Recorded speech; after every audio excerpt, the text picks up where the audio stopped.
Just 80 days until voters head to the polls to decide the next occupant of the White House.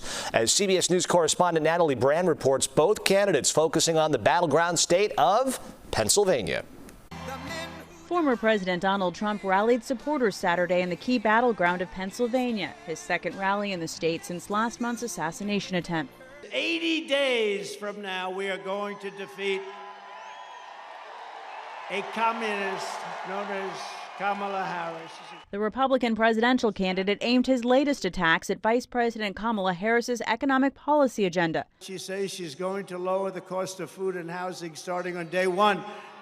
But day one for Kamala was 3.5 years ago. So why didn't she do it then? Harris unveiled her plans to try and lower costs on Friday, including a proposed federal ban on price gouging. Together, we will build what I call an opportunity economy. Recent polls in Pennsylvania show a tightening race between Harris and Trump, a state he narrowly won in 2016 but lost in 2020. The economy is horrible. We need change. J.D. Vance for Trump, absolutely 100% better than Walz is for Harris.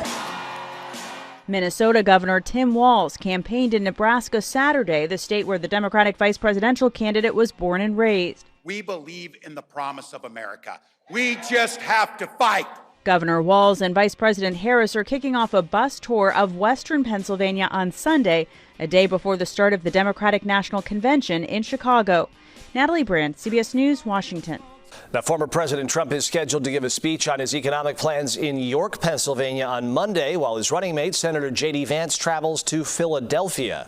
We've also learned that VP nominee J.D. Vance will return to Wisconsin. The senator will visit Kenosha on Tuesday, holding a press conference at the county courthouse there at noon. The visit comes on the same day Vice President Kamala Harris and running mate Governor Tim Walz are planning a campaign rally not far away in Milwaukee.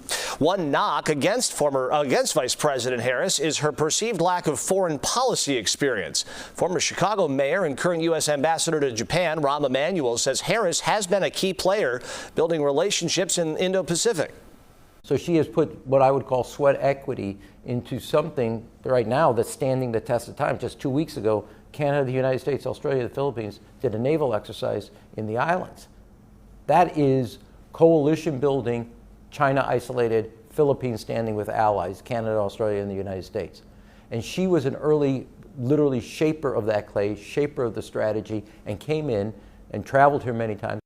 Harris has made 7 visits to Asia as vice president.